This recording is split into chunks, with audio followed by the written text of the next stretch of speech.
శంఖం పూరించనే రాముని తీరు శ్రీరాముని తీరు అచల్ సమరం చేద్దామంటూ సైన్యం కదిలొచ్చనే హనుమంతుల తీరు ఇది ఆంధ్రుల పోరు ఒక యుద్ధం పుట్టింది సీమాంధ్రుల కోసం ఈ రాక్షస పాలననే చేస్తాము రాగంతం మీ కత్తులకు నెత్తులను వంచదు మా పౌరుషం దుమ్ దుమ్ దుమ్ తాం దుంకాడుతాం దుమ్ములేస్తుంటే పసుపు చెండెగరేస్తాం దుమ్ దుమ్ దుమ్ దుమ్ తాం దుంకాడుతాం జనగర్జనతో చంద్రన్న గెలుపును చూస్తాం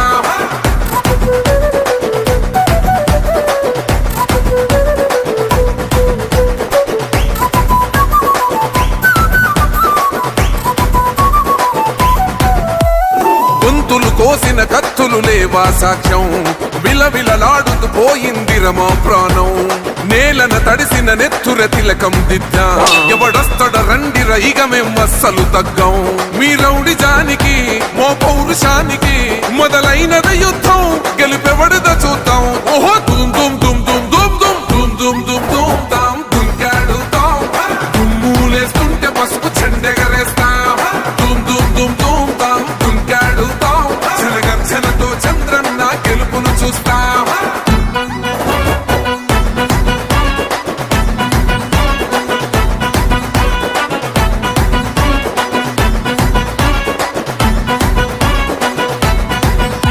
అంబేద్కర్ ఎవరు దళిత ద్రోహని అంటే వేలెత్తి చూపుతున్నాడు నీ ప్యాలెసు వైపే ఆడబిడ్డల న్యాయాలను చూడలేకనే కొండ దిగర కనక దుర్గమ్మ ఉగ్ర రూపమే కులగచ్చి కొడుకులా మతమే విడిచేలా అమ్మోరే పలికేక పెట్ట వీర వనితలా దుమ్ దుమ్ దుమ్ దుమ్ దుమ్ దుమ్ దుమ్ దుమ్ దుమ్ తాం దుంకాడుతాం దుమ్ములేస్తుంటే పసుపు చెండెగరేస్తాం దుమ్ దుమ్ దుమ్ దుమ్ తాం దుంకాడుతాం జనగర్జనతో చంద్రన్న గెలుపును చూస్తాం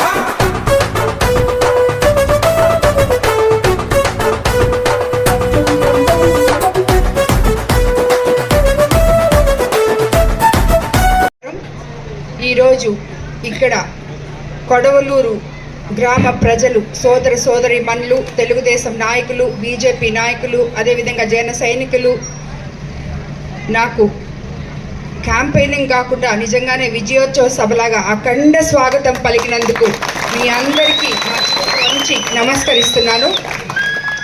ఈరోజు మన నాయకులు గౌరవనీయులు చంద్రబాబు నాయుడు గారి జన్మదినం కాబట్టి ఆయనకి ముందుగా మనం అందరం జన్మదిన శుభాకాంక్షలు అందజేసుకుంటాం. ముందుగా నేను ఇక్కడ ఈ కోవూరు నుంచి ఎన్డీఏలో ఉమ్మడి ఎమ్మెల్యే అభ్యర్థిగా మీ ముందుకు వచ్చాను, మీ ఆడపడుచుగా మీ ముందుకు వచ్చాను. అదేవిధంగా ఎంపీగా వేమిరెడ్డి ప్రభాకర్ రెడ్డి గారు చంద్రబాబు నాయుడు గారి ఆశీస్సులతో మేమిద్దరము మీ ముందుకు వచ్చాము. మీరందరూ నమ్మకంతో మీ పవిత్రమైన ఓటును సైకిల్ గుర్తు మీద వేసి ఎంపీగా ప్రభాకర్ రెడ్డి గారిని ఎమ్మెల్యేగా నన్ను గెలిపించాలని తద్వారా మన చంద్రబాబు నాయుడు గారిని ముఖ్యమంత్రిగా చేసుకోవాలని తెలుగుదేశం ప్రభుత్వం మన ప్రజల ప్రభుత్వం తిరిగి అధికారంలోకి రావాలని అందరినీ కోరుకుంటున్నాను. తెలుగుదేశం ప్రభుత్వం అధికారంలోకి వచ్చిన తర్వాత మనం అందరం ఎన్నో సమస్యలు చెప్తున్నారు. ప్రతి గ్రామంలో ప్రతి దగ్గర ముఖ్యంగా ఇప్పుడు కొడవలూరులో మెయిన్ రోడ్డుకి అది రోడ్డుకి దగ్గరగా ఉంది ఆ ఊర్లన్నీ కాలనీలన్నీ. ఆ కాలనీ వాసులు కూడా వాళ్ళకి డ్రైనేజ్ సిస్టమ్ లేక రోడ్లు లేక సరైన వసతులు లేక వాళ్ళు ఎంతో ఇబ్బంది పడుతున్నారు.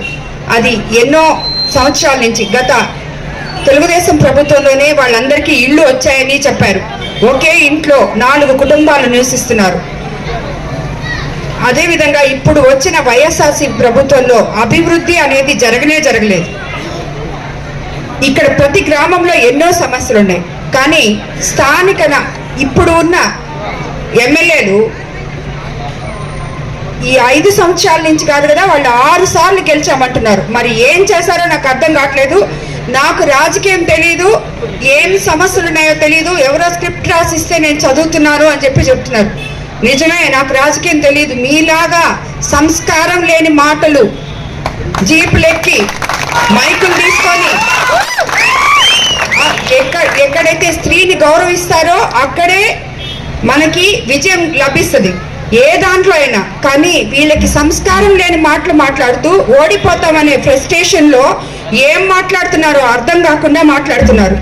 నేను ఒకటే చెప్తున్నాను, నిన్న రెడ్డిపాలెంలో మాకు వాళ్ళే అక్కడ గ్రామస్తులు ఫ్లోరైడ్ కంటెంట్ వాటర్ ఉంది అని చెప్పారు, అక్కడ ఏమీ లేదని చెప్పి చెప్తున్నారు ఈరోజు. సో ఇలాగా మీరు చేసిన తప్పులు గ్రామంలోకి వెళ్ళి వాళ్ళకి ఏం కావాలో కనుక్కునే ఓపిక తీరిక మీకు లేదు. ఎందుకంటే మీ టైం అంతా గ్రావెలు ఇసుక ప్లస్ ఇంకోటి కమిషన్లు, దీంతోనే మీ జీవిత కాలం 5 సంవత్సరాలు సరిపోయింది. సో ఇప్పుడు మీరు ప్రజల దగ్గరికి పోయి వాళ్ళకి ఏం కావాలి, మీ సమస్యలు ఏంటి, మీకు నిజంగా ఉన్నాయా ఇవన్నీ అని కనుక్కునే ఓపిక మీకు లేదు. మీకు అంతా షాడో ఎమ్మెల్యేలు, సో వాళ్ళతో సరిపోతుంది. ఇప్పుడు కొత్తగా మేము వచ్చామని చెప్పి ఓడిపోతామనే భయంతో ఒక మహిళని ఎదుర్కోలేక చంద్రబాబు నాయుడు గారు ఒక మహిళకి 62 సంవత్సరాల తర్వాత కోవూరు నియోజకవర్గంలో ఉన్నతమైన మాట్లాడుతున్నారు. కానీ మీకు ఒకటి తెలుసో తెలీదో, ఎక్కడ అభివృద్ధి జరగలేదు. అభివృద్ధి అంటే రోడ్లు, డ్రైనేజ్ ఇవన్నీ పక్కన పెట్టండి, ఇంకా టైంలోకి వెళ్తే ఆ దాంట్లో నుంచి నీళ్లు పట్టుకొని తాగుతున్నారు వాళ్ళు. ఎక్కడయ్యా మీరు ఇవన్నీ చూసింది? మీకు అంత తీరుకుందా? మీరు ఆల్రెడీ రాజకీయం చేసిన నాయకులు మీకేం తెలుసు అని మాట్లాడతారు. మరి రాజకీయం చేస్తే ఇవన్నీ ఎక్కడ చూసారు మీరు?